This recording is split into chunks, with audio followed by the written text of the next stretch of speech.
Welcome into another episode of First to the Floor. Thank you for joining us. Hope you're doing well. The parade might be over, but the celebrations certainly are not, at least not on this show. We've got a fun one for you guys tonight. Alongside me, as always, Wayne Spooney and Jake Eisenberg. Guys, how we doing? Good. This is it. Good. This is it. Yeah. That's what everyone's been waiting for. Forget Finals MVP.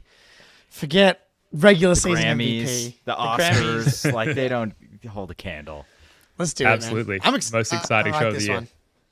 Definitely. Before we get into it, subscribe. Make sure you subscribe to the First to the Floor YouTube channel and or the CLNS YouTube channels if you're watching over there. Also, we've got Ben Pfeiffer, an NBA draft / Twitter guru, coming on the show tomorrow to break down everything related to the NBA draft for the Celtics later this week. Wayne Spooney has a new piece up on Celtics blog. It's a primer for everything to do with the Celtics offseason, sort of breaking down how the Celtics need to manage their spending under the new CBA, a nice reminder of all the constraints that we're kept under because of that new CBA, how we need to be careful with our transactions and our moves this offseason, as well as key offseason priorities, including contract extensions for guys like Derrick White and Jayson Tatum. So really important stuff. The link is below in the description if you want to check that out, as well as all the links to all our stuff, our social media, our Discord server, which is absolutely popping off at the moment. All the links are below.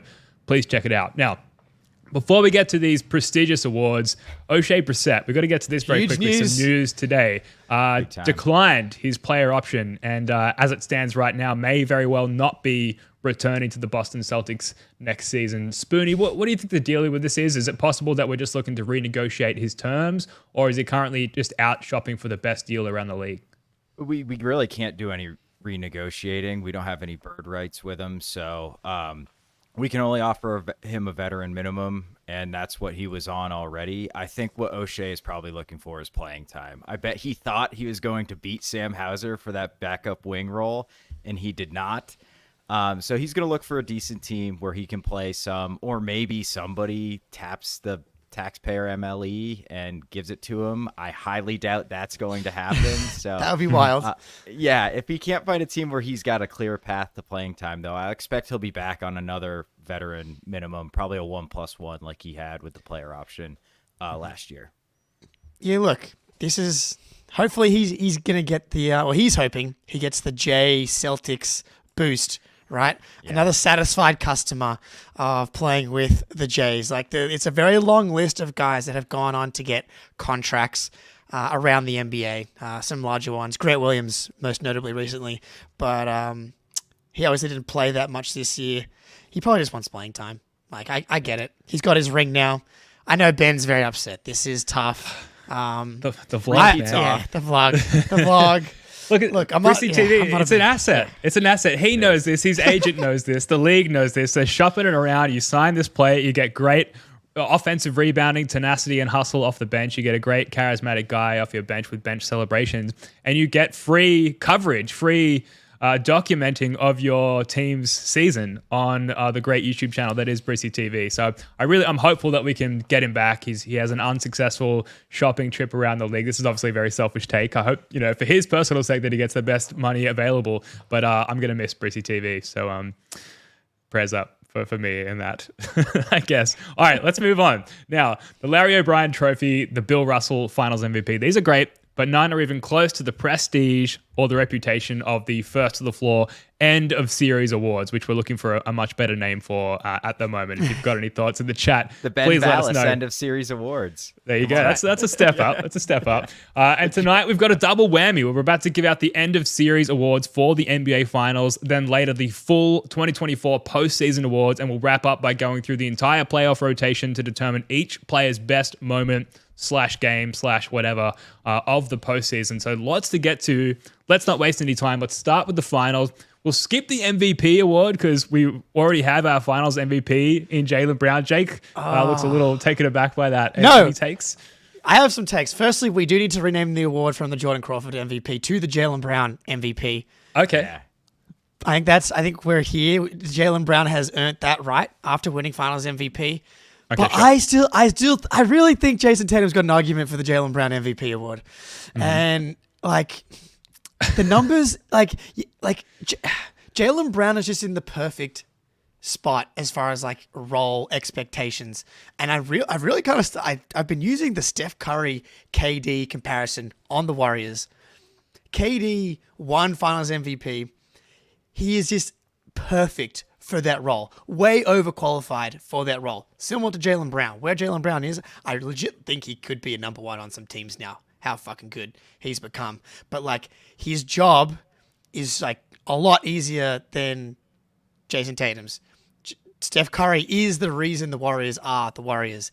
And the numbers don't even end up being that far away. Tatum has 22, 8 and 7 on 50.5 true shooting. Jaylen 21, 5 and 5 on 53.5% true shooting. So a 3% true shooting split. And then this is the thing. And this kind of goes back to the we're going to get to the depoy thing eventually. So I won't overdo it there. But Tatum's the versatility cheat code. He's the versatility cheat code. Jaylen Brown was still incredible. You can go either way. I just want to make sure I get my Jayson Tatum argument in there as well. Can I defend Jaylen really quickly? Yeah. So he had a 4.6 net rating in the finals, which means we outscored the Mavs by 4.6 points per 100. Tatum's was only plus 1.5. So we were outscoring the Mavs at a higher rate with Jaylen Brown on the court and Jayson Tatum off the court in this series. I don't think that's ever happened before in a playoff series. Was not the case in Indy. That's why I was kind of more... Or any other series, yeah. Or any other series. This is the first time we were 5.7 points per 100 better with JB on the court. Had a negative point differential when he was not on the court, which it's always the opposite with Jaylen. And part of that is to do because he comes out and Tatum comes in and the vice versa happens. But for once in the finals... it was the opposite. And his defense on Luka was awesome. I get it, Jake. I totally agree. Like the passing, the entire offense was basically Tatum, go do stuff, and then everybody eats off of that. But, I think Jaylen's also a worthy winner. Like, I think either one is just fine, yeah. Yeah, cause we can't just take away JB's Finals MVP award. Like, what are we doing? He was earned and fairly. It was fairly earned in his case, and it was such a big narrative shift and such a big moment for JB to get the award in the first place. I fully understand, like making the case. You can make maybe a case for Jrue Holiday as well, but it just felt like such a well-deserved treat for JB to actually get that award. To even tease the idea of taking it away from him feels it feels folly to me. It's fair. Like, it's fine. We can move on. It's a lot closer. The numbers, Jaylen is. It's like it's. I get it. I totally get it. Okay, we'll move on. We're passionate followers of all the guys with very passionate thoughts. I totally get it. The Evan Turner Sneaky MVP Award, and maybe we're looking for a rename of the Sneaky MVP Award as well. So folks in the chat, let us know your ideas there. I'll throw a couple of nominees at you, and we may have buried the lead here. Jayson Tatum, Sneaky Finals MVP. 22 points, 39% from the floor, and 26% from three, which... this is what enters him into the sneaky category because you have to look elsewhere for his contribution. And you guys have already hit it all pretty well, but 8 boards, 7 assists, 93% from the line on 5.4 attempts, and maybe our most versatile defender throughout the series, and obviously punctuated with that incredible Game 5 where he just led us to the promised land there. So any additional thoughts on what we haven't already covered with JT? He didn't turn it over much either, which is huge for how his usage and how much he was expected to do on the offensive end with getting into the teeth of the defense, which big change from the last time we were in the finals. Yeah. Again, he is just kind of the straw that stirs the drink. Like looking at all the the touches numbers, like he had the highest usage. He had 85.6 touches per game. Jaylen had 64, and everyone else was around that. Most time of possession, and then his driving, 19 drives per game, which is just by far and away his biggest driving series anything. And that was really the secret to the whole series offensively for the Celtics, was him getting downhill and collapsing the defense. Jaylen was great driving downhill as well. But my sneaky MVP, Al Horford. That's who I have. That's very sneaky. Yeah. Say more. What do we do without Al Horford, man? I think for a second there. I might have to move rooms in a second. But Al Horford, 30 minutes per game, 37. What have I got here? 47% from three 47. In the finals. He's just easy Al, man. We needed him. KP goes down for whole playoffs and for the finals. Just no big deal, dude. Big Al. Yeah, 1.8 stocks per game, and switching on to Luka Doncic, it's not a big deal. Switching on to Kyrie Irving, it's not a big deal. Doing okay on the glass too, 6 rebounds a game, which is not amazing, but he's boxing out, letting Tatum get in there. 2.6 assists too, with only 0.6 turnovers. So Al Horford, what more can we say? He's just the absolute best. I think I can get on the Al Horford train. One, because we've got to move through these quickly, and I like the idea of like piling the awards on Al Horford. Like he's getting old, but we're probably going to see maybe 2 max more seasons out of Al Horford before he ties a bow on that thing and calls it a day. And he was incredible. I called it in our initial post-series pod like an all-time old man playoff run, which absolutely extended into the finals where we got a bit of KP initially, then he was gone, injured again, and Al Horford yet again had to step up and be like this key defensive stalwart, for lack of a better term, on this team throughout the finals, and switching on to guys like Luka and Kyrie and holding up at his size and age as well, and truly worthy of the sneaky MVP award. I did have Jrue Holiday as well, which I think Jrue Holiday, like you could attribute all of these awards to Jrue Holiday. He was fantastic, but 14.4 points per game, 50, 40, 100 in the finals as well, which is absolutely fucking insane. And just insane defense throughout, and just a chaos agent along with Derrick White. But let's give the sneaky MVP to Al. Let's move on to game of the series, game of the final series. Folks in the chat, we want to hear your thoughts on all of these awards as well. Jake, I think, is back with us. What was your game of the series, in your opinion? Oh, sorry. Had to move room, get closer to the game of the series has to be game 3. Yes. We've lost him. It's the nail in the coffin, worse, Jake. Damn it. That's the nail in the coffin. Game 3. Like game 2, game 1, incredible. But for me, game 3, that's the series. Yeah, game 3 had like the 12 minutes of our best basketball in the series, from like 7 minutes of the third quarter to like the first few minutes of the fourth quarter. Double 30 piece from the Jays, I believe. And they almost did the thing where they cough up a huge lead and lose, but then they nutted up, came back, and I think they ended up winning that game by like 10. So it's game 3 for me as well. Nutted up is absolutely what they did. Yeah, we almost gave up that lead, but there were some incredible clutch moments down the stretch. Still just a 3-point game with plenty of time remaining, but without their star. Jrue Holiday on the drive, kicks it back out. White puts up a 3. Bang! Derrick White from downtown. Pass inside to Tatum. Tatum double team, gets inside and throws it down. Brown using the screen. Drives, pulls up, jump shot, puts it in. Jaylen Brown now with 30. Amazing. That jumper. Pull up J, by JB. So good. Like, put that on his Hall of Fame highlight reel. Game 3 it is. So, Preparation H Award for Best Sphincter Reliever. This could be a moment. This could be a player who relieved our sphincters throughout the series or anything in between. I've got the Pritchard Game 5 shot where we were a little angsty going into halftime. Like, can they close it out? Just at that point, like in hindsight already, like, of course we should have been confident. It was kind of like an end-to-end win for the C's. But because of all the pain and suffering over the last few years of the Jays and like, will or won't they get there? That shot going in from Pritchard, that was the first like, oh shit, we're winning this game moment. Ultimate relief throughout the body, Spoonie, including but not limited to the sphincter. Yeah, that's a great one. I felt that deep in the sphincter for sure when that shot went in. I have JB in the second half of game 3. He was absolutely nails that entire second half. I think he had 20 in the second half, and no bigger shot, maybe the entire playoff run, at least in the finals, I think, than that JB midi pull up with a minute left to kind of seal game 3. So that was the ultimate sphincter reliever for me. But yeah, the Pritchard one is a great one because it's so improbable too that it's like extra relief when you least expect it. So great choices. So there's a couple ways to look at it. What was like the final sphincter relieving moment, or what was the biggest sphincter relieving moment? And I think an underrated one was KP in game 1, because it was like, oh my God, we have the unicorn back.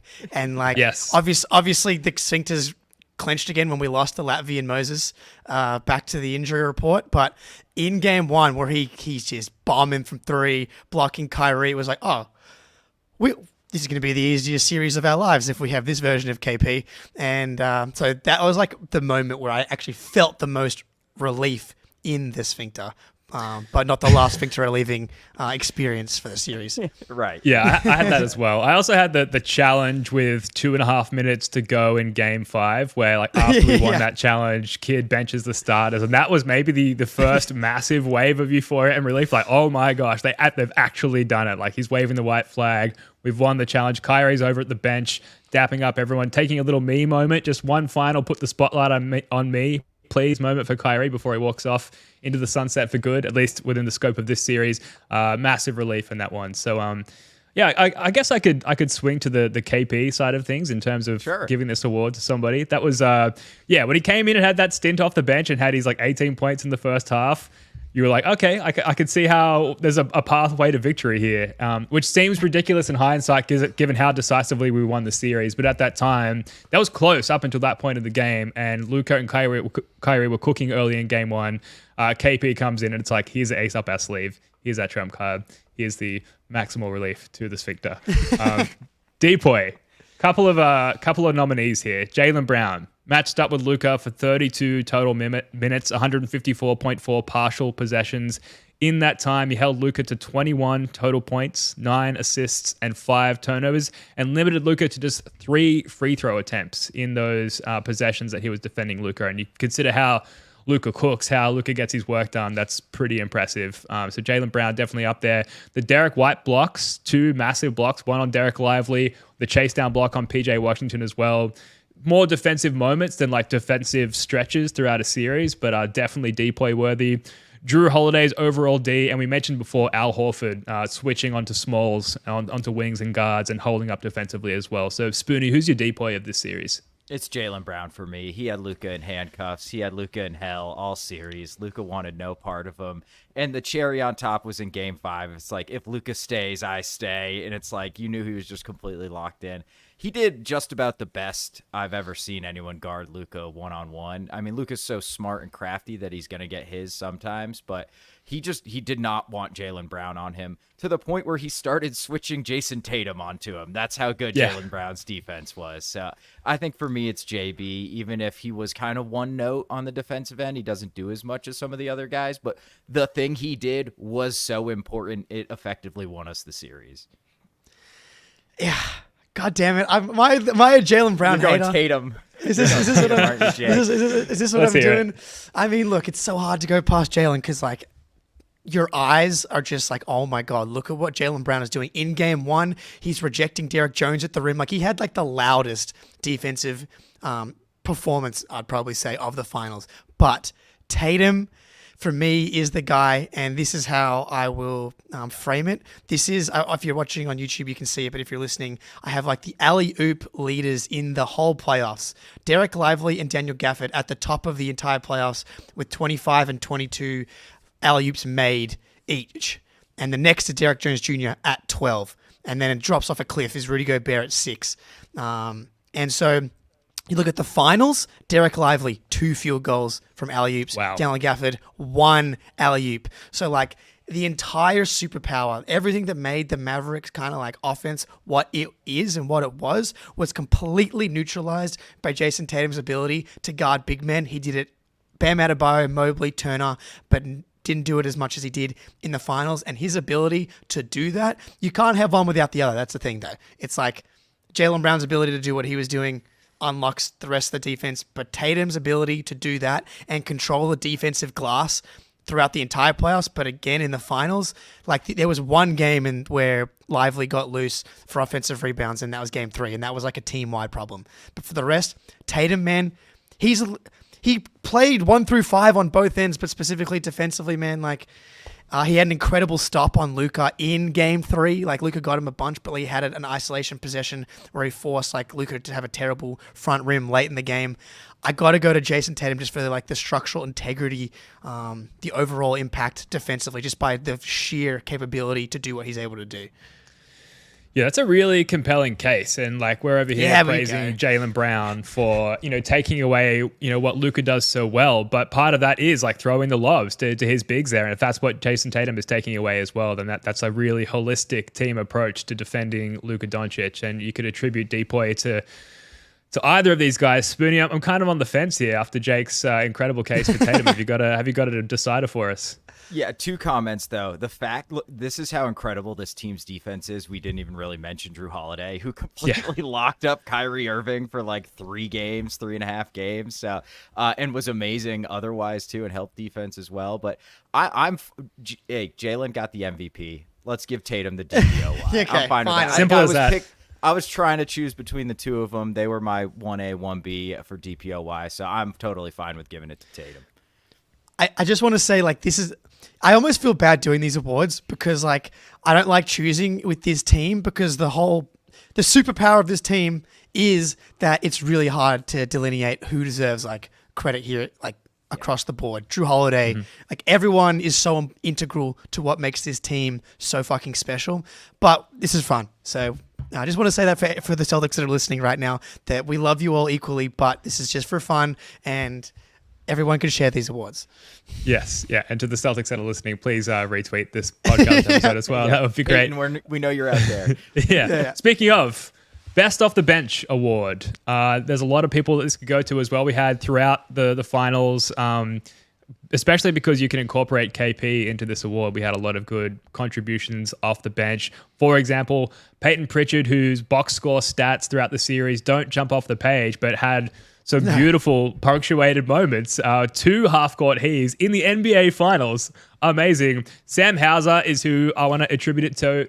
Even though KP had maybe in his spurts like more productive stints, Hauser was just consistent, 8.2 points per game in his 15 minutes per game off the bench, 48% from 3 in the NBA Finals, and held up really nicely, I thought, defensively throughout the series, but especially in Game 5 where he had himself a first to the floor moment, which we love on this show, obviously. And it felt like at times where the team was waning a little bit and we needed a little bit of a spark off the bench, Hauser was consistently giving it to us throughout the finals. For me, it's an easy one. It's Hauser. Yeah, same. It's easy for me, too. It's Sam Hauser, plus 14.7 net rating in the series, which is the second highest in the series behind KP. But, he missed 2 games and was a shell of himself in Game 5. Hauser was great defensively, too. Like, he held up. We had a 95 defensive rating with him on the court in the NBA fucking finals against Luka Doncic and Kyrie Irving. That's absurd. It would have easily led the league by like 4 points, 3 points per 100 possessions. So, Sammy Buckets, he showed up. He's about to get paid one way or another. Legitimately an elite role player. Like, that's what he has become, man. He shot 47.8% from 3 in the finals on 4.6 attempts. He's getting up proper makes in the NBA finals. Let me make sure I've got it here. Hauser, 2.2 3-pointers made per game, dude. You know how hard points are to come by in the playoffs and in the NBA finals against elite defenses? And he's given you, 2 makes from 3 off the bench every game. It's just, and then to hold up in switches on Kyrie and Luka over and over again. Like, man, I'm so interested to see what they do with this extension because I do think they're going to get it done and then they'll figure it out later. Hauser also, by far the most ravenous celebrator and partier post-championship win. If my social media is being accurate with me, it seems like he still has not slept and he's still out somewhere in a bar right now, probably somewhere in the North End, just like slamming beers like the Wisconsin folk that he is. Last award here for the finals, and then stick around because we're going to circle back for another round of these through the whole playoffs as well. Most memorable non-basketball moment. Jake, what do you got? It's a simple one. Like, I don't know, Tatum crying. Like, that's what I have. Shit. Like Tatum crying. Like, he's not the KG, but like those moments where he just like all that emotion came out. He's hugging Deuce, he's hugging his mom, and the tears are just coming out. Like, and Al Horford's hugging him, being like, "You're a champ, man. You're a champ." And it's just like, oh well, this is why we do this thing. Yeah, this is everything I hoped it would be. Yeah, that's what I have. I think Tatum crying is absolutely the one. Our guys were pretty they didn't talk any shit. They just went about their business the entire series. There was no, tomfoolery going on in the post-game pressers. Luka complaining about the refs, I almost put on here just because it's like, oh, we got this motherfucker. He's got nothing for us. But yeah, I had Tatum crying. Yeah, Jason Kidd bringing up Jaylen Brown as the best player of the series, which he kind of ended up being, getting the finals MVP, I thought was kind of interesting. And just like an obvious attempt at throwing shade and trying to cause trouble within the ranks of the Celtics organization there, I thought was just a classic sort of Jason Kidd moment. The off-the-court version of getting one of his players to bump into him while he was carrying drinks on the sideline as well, which I thought was interesting. Yeah, I had just everything after Game 5. Everything after the final buzzer, all the celebrations, including but not limited to the parade as well. All amazing, like lifetime stamping, put it in a museum, non-basketball moments. So that was fun. We're going to get to an ad read here while Jake's doing that. I'm going to grab a jacket because I'm freezing my ass off. And when we get back, we're going to do the awards for the entire playoff run for the Celtics. All right, let's do it. Prize Picks is America's #1 daily fantasy sports app with over 5 million active members. Prize Picks is the easiest and most exciting way to play daily fantasy sports. Unlike other apps on Prize Picks, it's just you and gets the numbers. All you do is pick more or less on 2 to 6 player stat projections. You can now win up to 100 times your money on Prize Picks with as little as 4 correct picks. You can turn $10 into $1,000. With the finals over, the hoops action doesn't stop on Prize Picks. Women's basketball is still heating up with stars like Caitlin Clark and Angel Reese looking to make names for themselves alongside greats like Brianna Stewart and Aja Wilson. You can win up to 100 times your cash watching them ball out. Like more on Peyton Pritchard buzzer beaters, couldn't quite find that one on Prize Picks, but Derrick White blocks was very lucrative throughout the NBA playoffs. I made my first $10 deposit and received an instant $10 bonus. If you have the skills, you can play for a shot at turning your $10 into $1,000. Download the Prize Picks app today and use code CLNS for a first deposit match up to $100. That's code CLNS on Prize Picks for a first deposit match up to $100. Pick more, pick less. It's that easy. Wow, amazing. Perfectly lined up with the B-reel. Jake, setting the bar high again. I've got my live ad read coming up a little bit later. It's going to be impossible to match that standard, but we'll see how we go. Now, if you enjoyed that run of awards for the final series, we're going to run it back again, do a second one. This time covering the entire Celtics postseason, because why not? We won the freaking championship, guys. Yeah. We're not moving on. I know we've got the draft coming up this week. We've got Summer League. We've got free agency. They won the title. We're going to be doing this all off-season long. So if you're not already subscribed to the First of the Four YouTube channel, make sure that you are, because we're just going to be celebrating the entire summer. Now, let's run it back again. The Jordan Crawford MVP, now renamed the Jaylen Brown MVP award of the entire postseason for the Celtics. Spoonie, who's your playoffs MVP for the Celtics this year? This one I went with Jayson Tatum. We got 5 points. So our net rating with him off the court was like +4 in the playoffs, which is great. It was like +9 with him on the court. Just a massive positive impact throughout the entire playoffs. The offense was 11.5 points per 100 possessions better with him on the court, despite him not shooting the ball really at all. So what happens when he's making shots next playoffs? So it's Tatum for me. Like, kept the turnovers down, was the complete hub of the offense. And just like defensively was incredible, man. Like complete two-way game other than his shots not falling, but that's fine. He found other ways to impact the game, and he impacted it at like the very highest level, especially his passing. Like it was better this year than it ever had been. And then it took another step up in the playoffs, which is just huge. And like one of the primary reasons we won the title. That's a good case. That's a great case. I was like ready to make Jaylen here. I was ready to make my Jaylen Brown case, and I was like, damn, I didn't actually have a look at The irony. I know, but man, Jaylen Brown, like 61.7% true shooting throughout the entire playoffs. He was just like metronome consistent from a scoring perspective in the playoffs while playing incredible on-ball defense. And like from an expectations perspective, he just like really exceeded my expectations, where like I kind of expected Tatum to be the driving force throughout the playoffs, and so he did. And I'm kind of just completely flipping my argument on its head for the Finals MVP, but who cares? So I'm giving it to Jaylen Brown. Love it. That's a tough one. Wow. Okay. Because I had obviously Jaylen and Tatum as well. I think you can make a case for Jrue. I mentioned he was 50-40-100 through the finals. He was 50-40-90 through the entire playoffs. Yeah. But he did not have a good first round series against the Heat, and that's where we were starting to get a lot of Bucks fans jumping in our mentions, reminding us that he was a playoff whatever the opposite of a playoff riser is, a playoff faller, I suppose, a dropper. Thank you. He certainly did drop in that first round. Jaylen Brown as well just can't wrap his head around the Eric Spoelstra defensive schemes. They get up inside of Jaylen Brown's head. So he had a rough first round as well. But Tatum was very consistent with his poor shooting efficiency, sure, but consistent with his amazing defense, with his being a floor general, conducting the offense, and generally ensuring that the Celtics were always in the best position to win. So I think I'm going to give it to Tatum as well, even though, again, for all the Celtics players out there listening, like, we love all of you. You can make a case for so many of you winning the MVP throughout the postseason. You're all incredible holistically, but I think Tatum, it's got to be him for me. Yeah, I totally fair. I'll allow it. Jayson, you can have this one. The Evan Turner Sneaky MVP Award. I have whoever from above just didn't win MVP. So to me, that leaves Jaylen or Jrue. Any other entries? So I've got one. DJ. You go, because I stole your sneaky one. So maybe let's see how you go. All right, okay. So yeah, I figured Jaylen's got the Eastern Conference and the Finals MVP.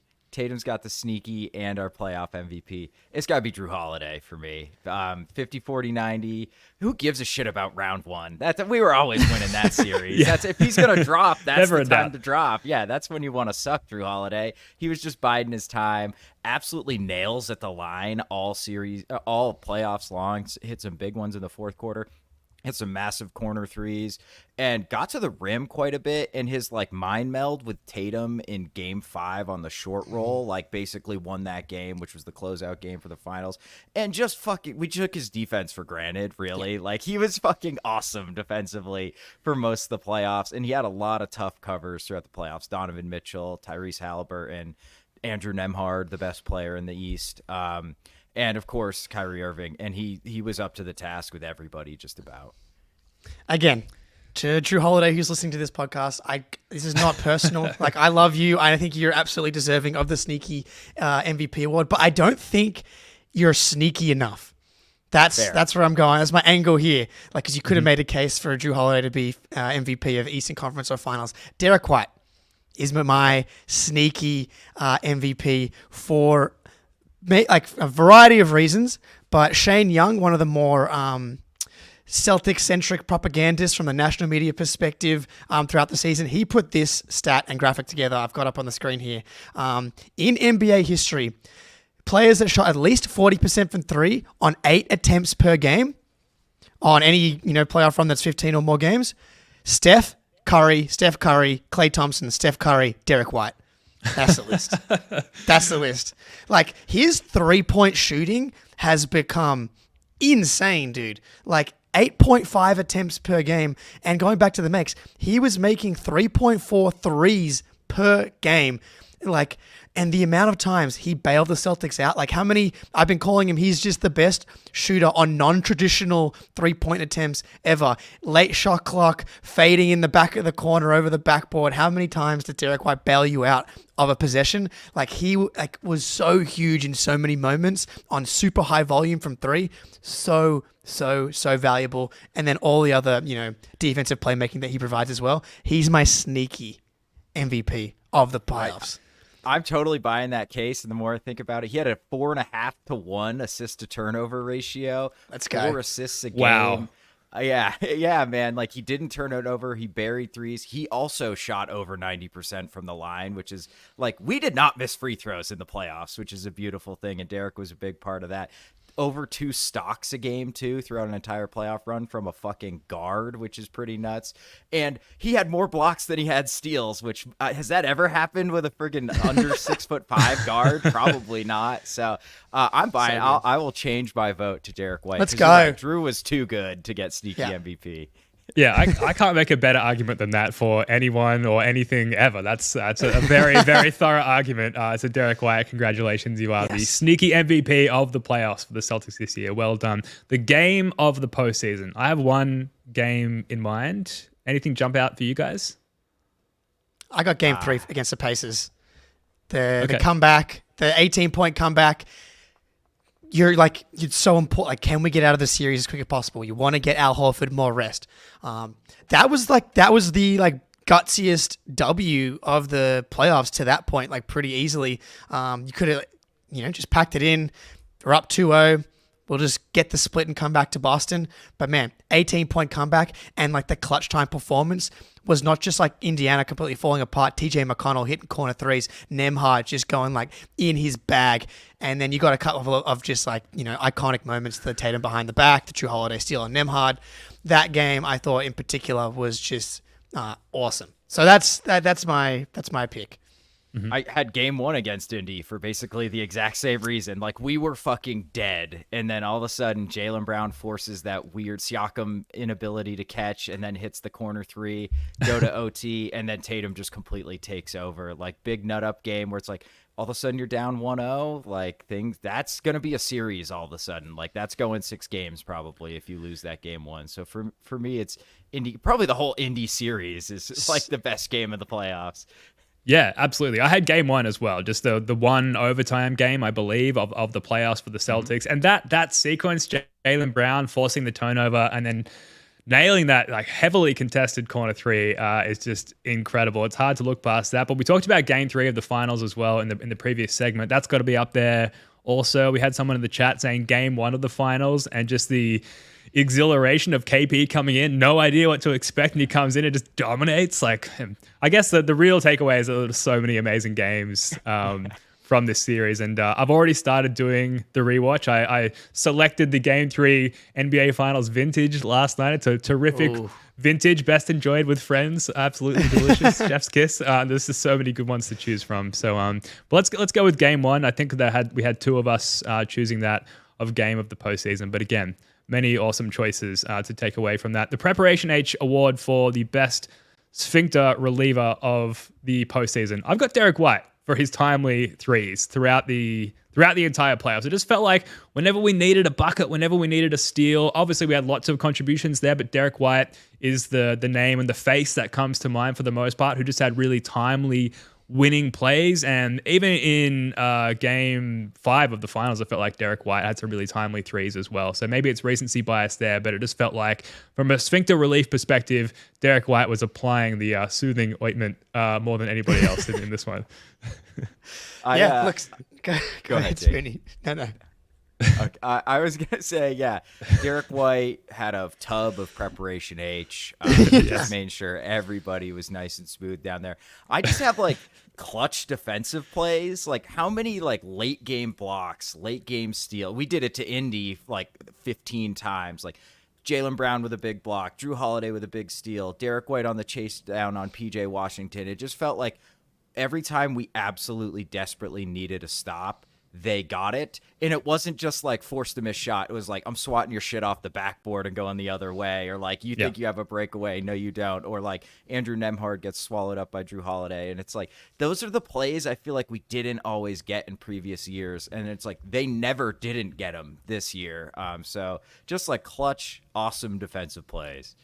Yeah, dude, the defense was like, that was why they were so good in the clutch, 6-0 in the clutch. It was like, whenever we got down there, they cranked that thing up and the other team just like could not score when it really, really mattered. But like, as far as a specific moment, I think the Nembhard, Jrue Holiday steal was like, it's funny, even like with all the playback streams, I almost have like a video, archive of actually going back and being able to watch the relief, and that one I've like absolutely lost my mind when he made that steal. So I'll go with Jrue Holiday's steal. Yeah, I can get to Jrue. That's fair. Depoy of the postseason. Couple of nominees here. Jaylen Brown, just for taking on the opponent's best player in seemingly every series. He even like matched up a few times on Bam Adebayo in the first round as well and held up defensively there as he did throughout the regular season. Jrue or Derrick, I think you can always make a Depoy case for just the chaos they created as a tandem, as a stock exchange. And then Tatum, who we've mentioned as well, defending bigs regularly and kind of playing that roamer role, deterring lob threats, just generally being the most versatile defensive player on the floor. Again, this is maybe the hardest award to attribute because we just have such a lengthy list of awesome defenders on this team. It's almost tough to pick one, especially over such a large sample size where everyone featured so heavily. That said, Spoonie, I'm going to ask you to pick your favorite child here. Who's your Depoy from the playoffs? This is a hipster pick. I don't even know if I believe this, but I just feel like we need to pile more awards on him. I went with Al Horford. Yeah, okay. His ability to switch just allows us to play defense in a way not many teams outside of like Miami really can.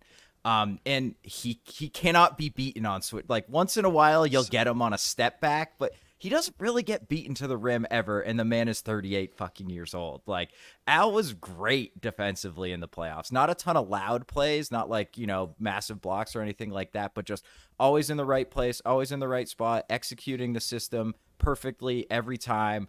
And he was and we needed him so bad with KP getting hurt. So that's why I'm going Al Horford. But literally any of these dudes you can make an argument for, except maybe Derrick White. He had some tough moments in the playoffs here and there. Okay, I think that's fair.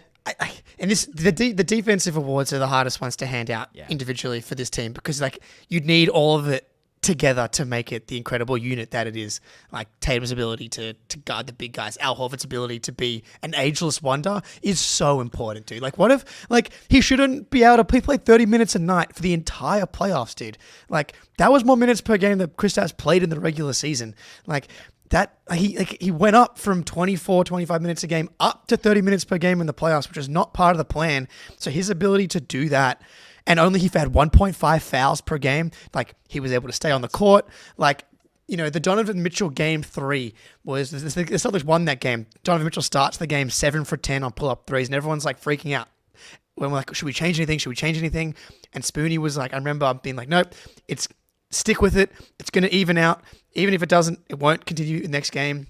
And like, you go back and watch, it's like, he's going to shoot. Mitchell's going to hit those shots over any defender. It doesn't really matter. Horford, Derrick, whatever. He's just stepping back, using crazy athleticism to get these shots off. Horford's there, making him make these tough shots, series in, series out. I think I went with Jrue Holiday though. After all that, I just like the destructive capability in the pick and roll on screens is like one of my favorite things to watch. Like when his ability to shoot, and I feel like Jaylen. I guess like it's so hard to assign who won it, because Jaylen feel like he learnt that in a way that he didn't have before the playoffs. And all of a sudden he's shooting the gaps between the ball handler and the screener, and they're so strong that the ball handlers just bounce back. It's like one of my favorite things to watch on defense is guys shooting the gaps on the pick and roll, and the ball handler being like, well, I'm now further away from the basket after that attempt, and now I've got to try again. It's so good. There's 9 seconds on the shot clock. Yeah, that's right. Yeah, Jrue Holiday's screen navigation is like A++, and I feel like it also helps set a really good standard for the other guys. I feel like I've no data to back this up, but like JB's screen navigation and his ability to shoot the gaps kind of improve just throughout the duration of the playoffs, and I wonder if that's because he has the ultimate example set for him by Jrue Holiday just being such a good defender. Yeah, so I think I've got to go with Jrue as well. Just the body of work throughout the playoffs, it's hard to turn away from that. I do wonder if Al gets graded on like a different scale because of his age, which is fair. Like I want people to have sympathy on me as I age as well. So, I understand that approach, but I think it's like Al was really good despite his age, as opposed to like Al was like really good, but that's tough because he also was really good, but maybe it's because of how old he is. I don't know. I kind of keep going around in circles in my head on that one. So it's just easy to be like, well then fuck that. I'm just going to give it to Jrue Holiday, but total respect to Al as well. He was incredible. Yeah, totally agree with Jrue. That's absolutely. He was fucking awesome for the entire playoffs, and he guarded everybody, and it didn't matter. Best off the bench. Are we just going to go with Sammy Buckets again? Just again, the duration, the body of work, the consistency through the playoffs. Had some tough shooting stretches, particularly in that Pacers series, but it's hard to look beyond what he gave us in the finals and some of the earlier rounds as well. Yeah, man. I think he's become like a guy that does the little things and does the dirty work too. And just his ability to be 6'7" compared to Pritchard's 6'1". Do want to shout out Pritchard though? Like, what's crazy is he held up defensively every round, even on Luka in the finals. Like, there was like not really any, like he scored on Pritchard, sure, but like Pritchard forced Luka to take mid-range fadeaway shots a bunch of times, which he missed. So like Pritchard absolutely deserves a nod, because like that's what, like, we left a lot of on the table, it felt like, with their shooting in this run as an overall team, and Pritchard was a big part of that in the finals. Like, he missed a ton of shots that he can make, and I expect him to make going forward. So, just want to shout out Pritchard as well. Like, for him to be able to stay on the court defensively through every series in the playoffs, very, very impressive. Yeah, I mean, going in, we were going to be like, can he play in the second round of the playoffs? Can he play in the conference? He played fine to well in every round of the playoffs, and I think including the finals. At some point, Joe got a short lease, which you should. You're about to win the finals, like you can't really take any risks. But Pritchard was really, really good. But Hauser plus 15.5 net rating, 102.2 defensive rating with him on the court, which is like elite, very elite. So for me, it's Sammy buckets. But yeah, shout out Pritchard. And where would we be without those two dudes? Like they were all we had coming off the bench essentially, and then it was just a mismatch of other dudes. Like Luke gave us some decent minutes here. X-Man gave us some really good minutes when he got an opportunity. But it's between those two, and I just think Sam made shots and Pritchard didn't. Totally. Yeah. So we're going with Sammy buckets in the end there instead of Pritchard. Yep. All right, cool. Congratulations again. Sammy cleaning up on these prestigious awards here tonight. He's You awesome. love to see it. Most memorable non-basketball moment of the playoffs. This is our final award before we get to an ad break and come back with every rotation player's best moment / game of the postseason. But first, most memorable non-basketball moment. There's so many I think we can look back on.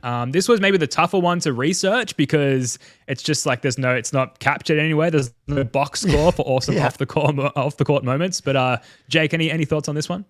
Yeah, I've got a great one from the second round against the Cavs, I believe. I've got a little quick video here. Go, come on, big dude. Come on. Come to stop playing with you. I'm big dude. I'm big dude. Come on. Yeah, that's sick. Best nickname. Come on. I'm Big Deuce. You're Big Deuce. And then Tatum's just nodding his head, being like, damn right, I'm Big Deuce. So, and like, I think that just kind of speaks to like the overall leadership piece for Jaylen Brown and like the challenge that he took on from that perspective, which I think was really, really important. And so I loved that from Jaylen. Mine is a Jaylen one too. I think we're gonna look back on like this was the Jaylen like championship, and then the next one will be like the Tatum championship. I have Jaylen winning both the MVPs. You could just tell how special it was to him and how he didn't expect to win either of them, and the way the team was so happy for him, and how deserved it was, man. Like that dude's gone through a lot of shit throughout his career. No more shit than Game 7 Heat last year. So I just felt like a validation of our belief in him, and I'm sure his belief in himself. And it was just a cool moment both times. Someone in the chat asking why we've got Aussie accents. It's because you might be surprised, but it's because we're from Australia. Yeah. But great detective work there. Well done to you and your critical thinking. So other non-basketball moments. The parade, I think, is maybe the easy one. Obviously, the championship parade. We had a whole podcast on it a couple of days ago if you want to go check that one out. Brissy TV throughout the postseason run.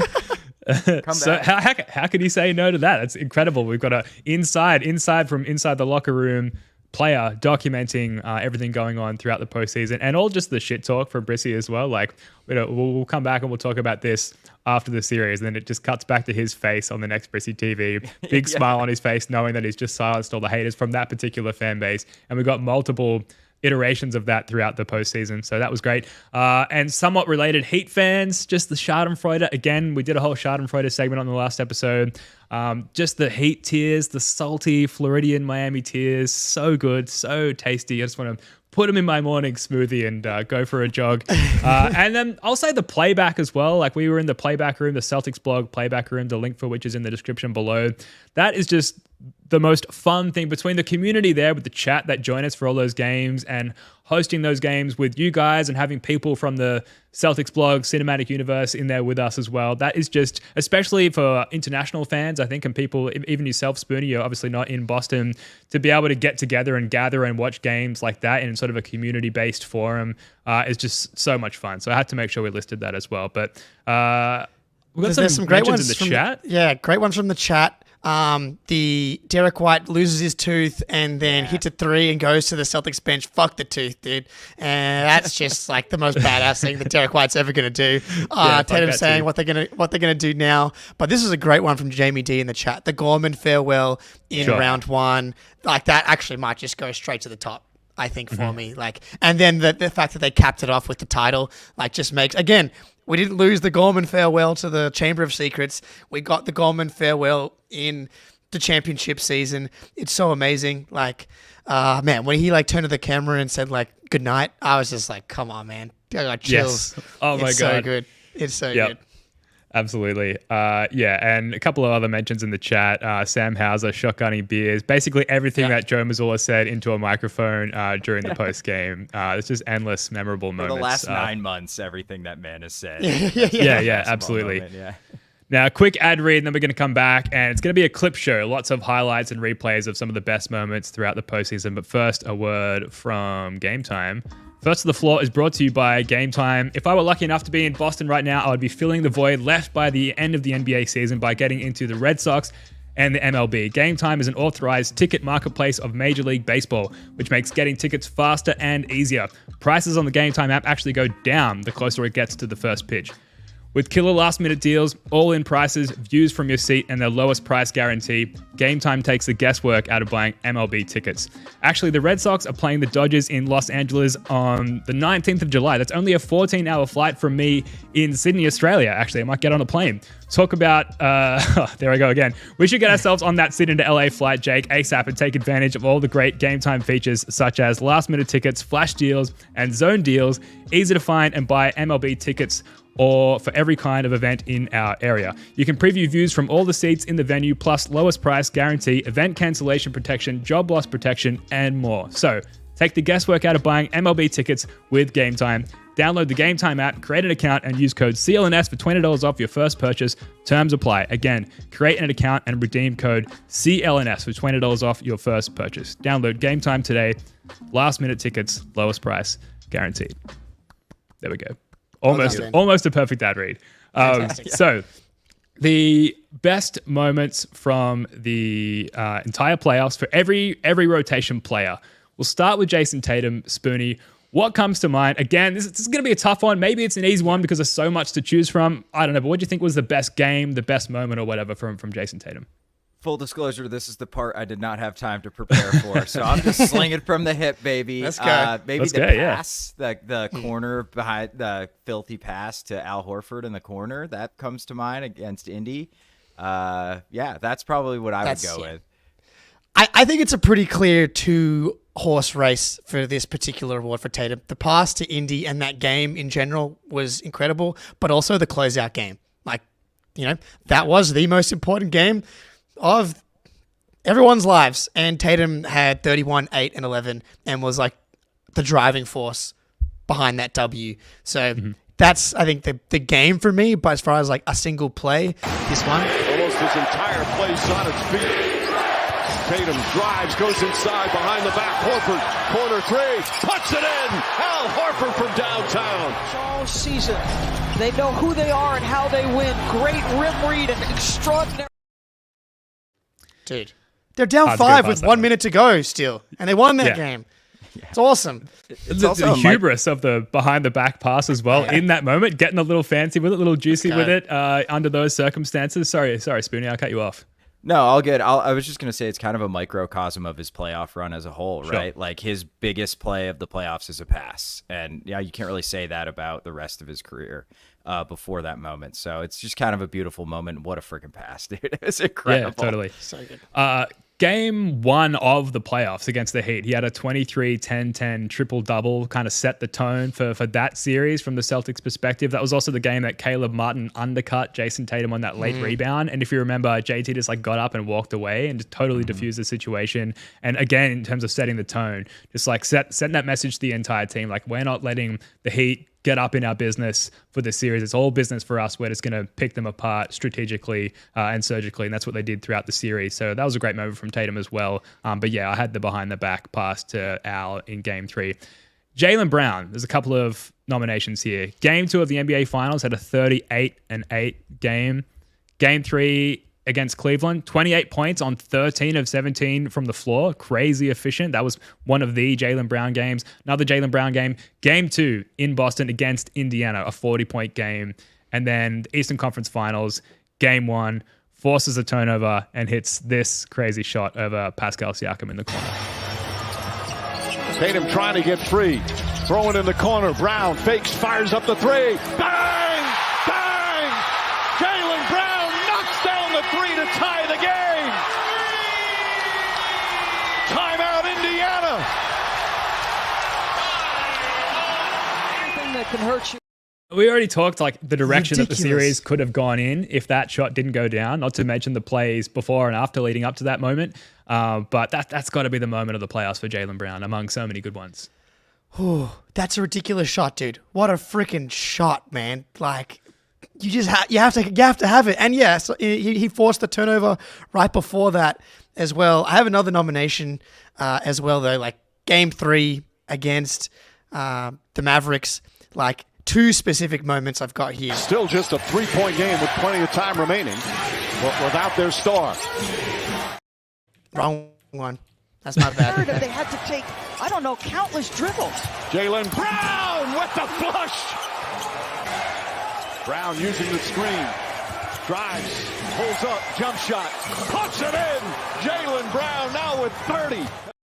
That's the finals, dude. Like that run man. to get that big lead in Game 3, and then the Mavs cut it all the way down to 2, and he just gets into his bag and hits that like 19-foot fader. Nothing but net.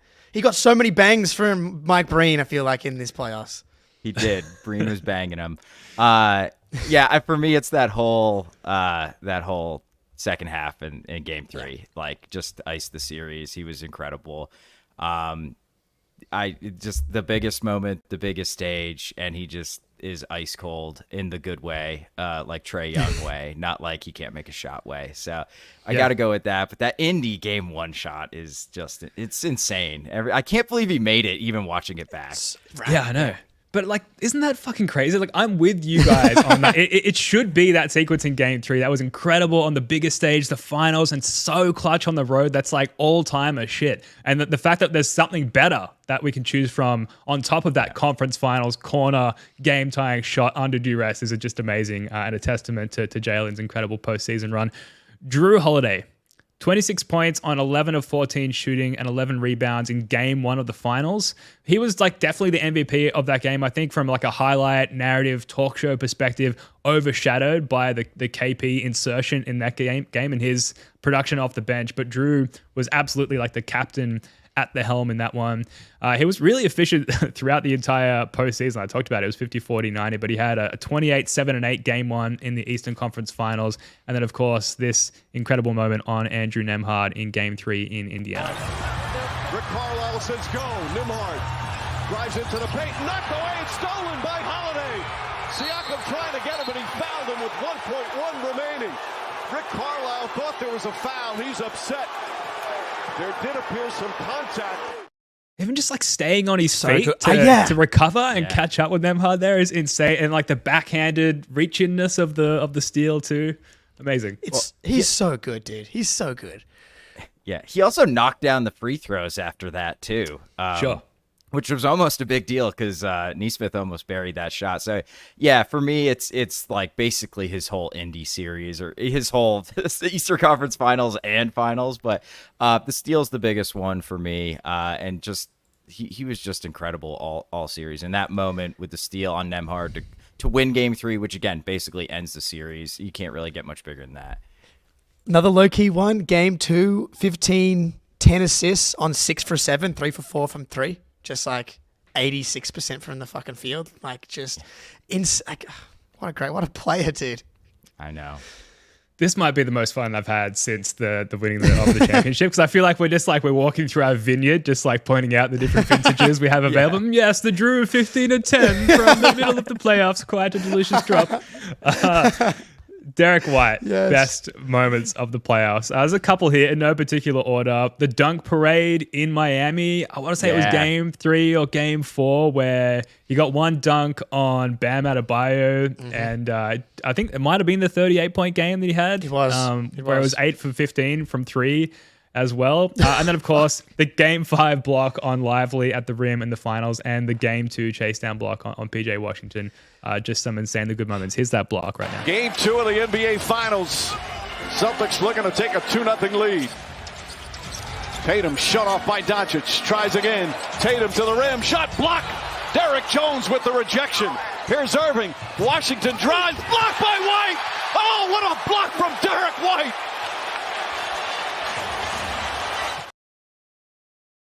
So good. He's unbelievable. dude, how does he get? He's the best transition defender I've ever seen, man. Similar to Marcus Smart in that way. But I think for me, it's just Heat game 4. Like the team wasn't like playing that well, and it wasn't going to be a huge deal. Obviously, I mean, that becomes a 2-2 series all of a sudden. I got 3 plays from that game. When I coach Marcus, hey, look, just be ready. If your brother gets hurt, come back in the locker room. We'll put the uniform on. Oh, here's Derrick White. Stays hot. They have struggled from the line. His hero just lost the handle, threw it off the back of White's head and into the hands of Horford. Derrick White just feeling it right now. Oh, my goodness. On a heater in the home of the Heat. Adebayo now with 14 points to go along with 10 rebounds. He's got another double-double. And White again! Derrick White. Outrageous, dude. Outrageous, dude. Like, some of the 3, like, when he's in that mode. I mean, it's so funny how he's become the Heat killer. It's so amazing. But, like, again, the late shot clock, ridiculous 29-footer splash, and then the pull-up 3 in transition, then, like, trotting back down the court, talking shit to the Heat fans, and then dunking on Adebayo. Should have been a foul on both the dunks. But, alas, I mean, 38 bomb from D. White. Ridiculous. Yeah, it's the PJ Washington or the 38 piece to me, because that Washington play won that game essentially. Mm-hmm. I got it. I hate the Heat so much that just seeing him rip their hearts out, because they were thinking like, oh, like the Jimmy Butler feeling cute tweet that Ben parodied, which was beautiful. Like, we were scared of the Heat still. Like, it feels like, oh, that was no big deal. But during that series, we were not like chilled out and relaxing. And to see him just destroy them is beautiful. And they still hate him. I've gone to the Heat Reddit recently, and they're still talking about his ass. It's the best. I just want to walk around Miami with a Derrick White shirt on. I'll probably get myself beaten up, but it might be worth it. And also, just like maybe the best calls of the playoffs as well from that Heat game. It was on a heater in the home of the Heat in that Derrick White 3-point barrage, and then Mike Breen. Like, blocked by White. Whenever you get Mike Breen going like, oh, like that, where he's like having a little orgasm, that's when you know it's an awesome moment. He did exactly that on the LeBron James block in 2016 as well. So to see Derrick White get up in that moment and get the appropriate accompanying Breen call was incredible. Al Horford, game/moment of the playoffs. Game 5, Cleveland. Did he have 7 threes, 7 of 12 from beyond the arc in that one? 6. Yeah. He had another game where he hit 7 threes. I added a 3 in my mind. I think he hit 6, but he also had 15 rebounds and 5 assists in that game too. Like, that's just insane. An absolute masterclass from Al Horford. Great playoff series. Great playoff run for Big Al, but that game was his masterpiece, man. He was incredible. The reason why you were confused between 6 and 7 is because in game 3 in Indy, he was 7 for 12 from 3. So okay, I think those are the 2 games. Like game 5, I think I got to give it to Cleveland, because it was like, can we get out of this thing? Indy and the Knicks are in this like 7-game war. Can we get some rest for specifically Al after like game 4 was like where he looked the worst. Donovan Mitchell had gone out and he kind of got cooked. That was like one of the games where he struggled. And it's like, fuck. We've only got 1 day off rest between this game and game 5. How's Al going to hold up? And he just had a freaking masterpiece. He had the moment where he saved the ball on the sideline, and he like had the still shot of him looking like a Greek god throwing the ball back into the court, and then the Garden just like absolutely embracing him, and then him talking about that moment in the press conference being like, I really wanted the Garden to embrace me at that moment, and they gave it back to me, and it was just like this incredible thing. Man. But like game 3 in Indy, he 7 for 12 from 3 is like that's just nuts, man. And like you needed every bucket. Game 5 finals, he had a number of like aggressive dad strength post-ups as well. Just like every Celtic in that game was like, it ends now, it ends tonight. And Al's version of that was just like bodying Derek Lively, and he had one on Gafford as well, just like backing them down to the rim old school and just like banking in this sweet little like turnaround post hook shot, which I thought was a nice little like tip of the cap to where Al comes from, like the 07 draft, and just how long he's been in the league and like how the game was played back in my day. I thought it was pretty cool. But yeah, all those threes against Indy and Cleveland, you can't go wrong there. Kristaps Porzingis, game 1 of the NBA Finals. I mean, yeah. Cool. Okay. That's like one of the craziest moments. Like you talk about Celtics gasms, dude. Like that run in the first half was one of the most insane things that's ever happened to me.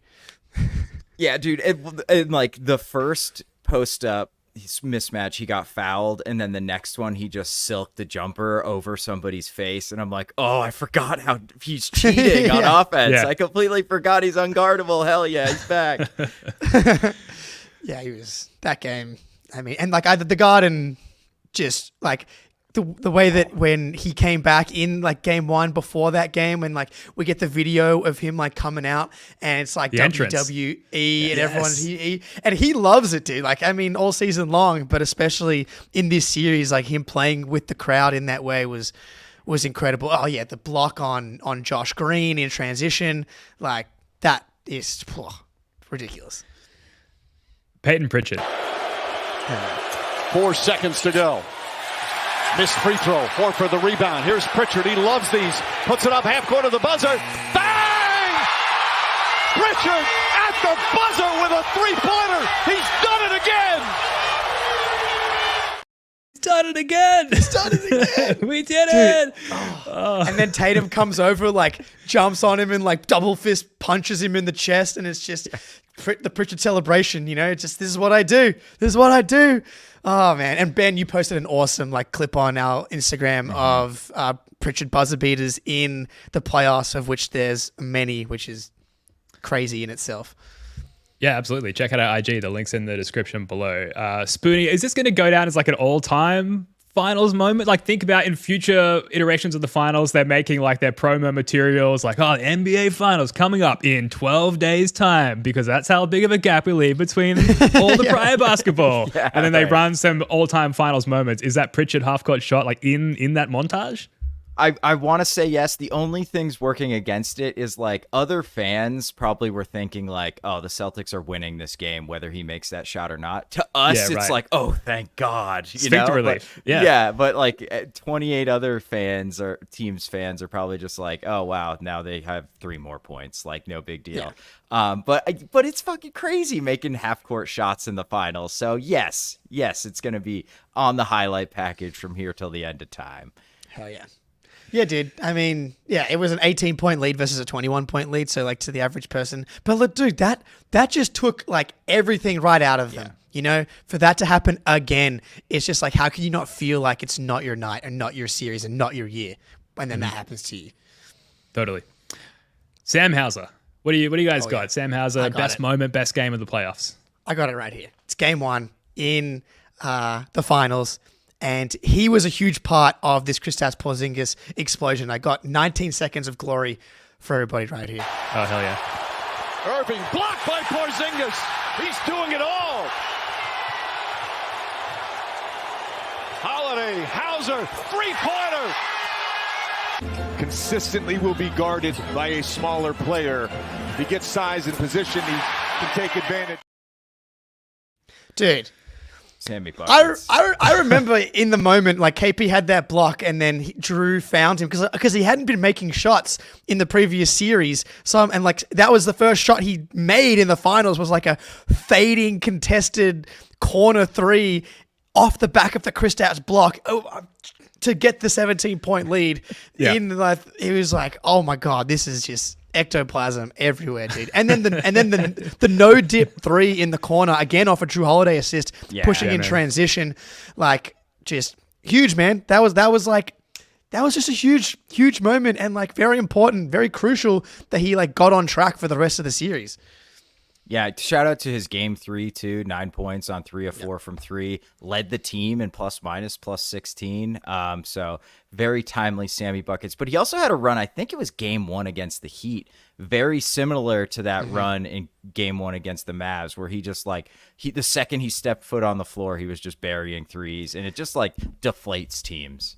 Yeah, he missed either his first 1 or 2, and then he made 4 straight threes. Yeah. Off Tatum passes, and it's like, oh. Yes, let's go. Yeah, game 5 against Miami back in Boston, 17 points on 5 of 8 from beyond the arc. Incredible. But yeah, the best thing about like the deep rotation guys, the stay ready crew doing these things on the biggest stage is like the idea that the rest of the world gets to see what we've been championing all year. So to see Sam Hauser have these moments on the biggest stage, being an undrafted player and his whole background there was incredible. Xavier Tillman, I think this one's obvious. Led by 13 in the first quarter. Tillman tries a 3. It's good. Xavier Tillman from downtown. Oh my goodness, the Boston Celtic bench went absolutely nuts after that made bucket. Just like we all predicted, a pivotal corner 3-point shot in the finals from Xavier Tillman. Look, the basketball gods, it felt nice, man. It feels so good to be the team when all this shit was happening for us. Like, how much of this shit is like the reverse of the 2022 finals where Jordan Poole's hitting these shots and Andrew Wiggins is Scottie Pippen and all that kind of stuff. It's like, we get the Xavier Tillman corner 3 for once. We're the team that's getting all of the stuff that should be happening to the team that's destined to win the NBA title happening to us. And then like the bench reaction, that was like one of the best bench reactions of the whole playoffs. It was absolutely beautiful. I think he also blocked Luka in that game. He had 2 blocks, and I think one was on a Luka ISO where he almost got him, and Tillman just swatted it into the crowd. So not a ton of moments to pick from for Xavier Tillman. Sure. So I think the 3 is a pretty clear one. But that game 3, like that whole game is good. his moment, dude. Like that was the X gon' give it to you game. He was switching on to was. Kyrie. Right. He was switching on to Luka. Okay, well, KP's out. How are we what's the adjustment? And he kept the integrity of the defense sound by being able to switch everything. And that was how they really won the series. And that's all we needed. That trade by Brad Stevens, success, because you got 12 incredible minutes from Xavier Tillman in game 3 to help you go up 3-0 in the finals. Yep. Yeah. Absolutely. Couldn't agree more. Luke Cornett, technically a rotation player throughout the playoffs. We kind of saw him less and less as the postseason went on. But game 1 against Cleveland, he played 21 minutes, 4 points.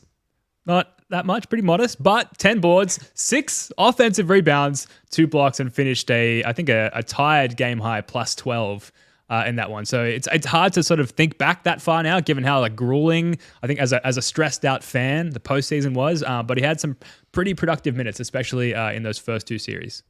That was going to be my choice. Yeah, I agree. Luke gave us exactly what we needed from him. Just kind of hold the fort for as long as you can, buddy. And yeah, that was a great game. The big rebounding games, man, offensive rebounds are backbreakers in the playoffs. Sure. And getting 6 of them in a game is like, it's hard to lose a game where you have one dude getting 6 offensive rebounds. Yeah, man, that's all you needed, man. Luke Cornett came in, helped you get a big win in the second round of the playoffs. Like, you did your job, buddy. And they kind of figured you out for the rest of the series. But that's like you exceeded expectations. That's all we can really ask for. Now, O'Shea, technically, again, a rotation player. I think in the Indy series, I actually haven't taken any notes for him, but I want to make sure he gets a mention. In the Indy series, we went small at one point, and O'Shea was our small big in that rotation, and he held up. It was really effective. I think he had a team high plus minus in that game. I think it was like a plus 18 or something because he came in and just like locked it down defensively. He only had a few points, but was really, really solid defensively. And every win counts, every game counts in this postseason run, which ultimately ended up in a championship. So these are all championship plays, and O'Shea was incredible in that Indy series for a little while there.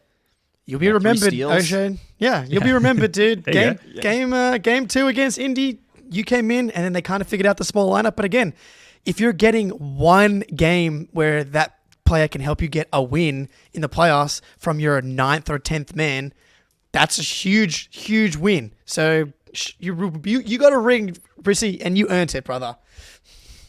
Yep. Good job, buddy. One win. That's all we needed. That's it. Worth the $2 million. Absolutely. All right. Well and truly over time, so we're going to wrap up here. But huge thanks to everyone in the chat. We see all your messages. We really love doing the show with all you guys hanging out with us. Make sure you hit that like button. There's a bunch of you here, and those likes really help us defeat the algorithm and put this show in front of more people, which is huge as we try and build this platform. That's going to do it for this one. Thank you so much for joining us. We'll be back here live same time tomorrow night for our Celtics NBA draft preview with Ben Pfeiffer. So make sure you subscribe to the First to the Floor YouTube channel so you don't miss out. Spoonie, Jake, love your work, guys. Until next time, go Celts. I love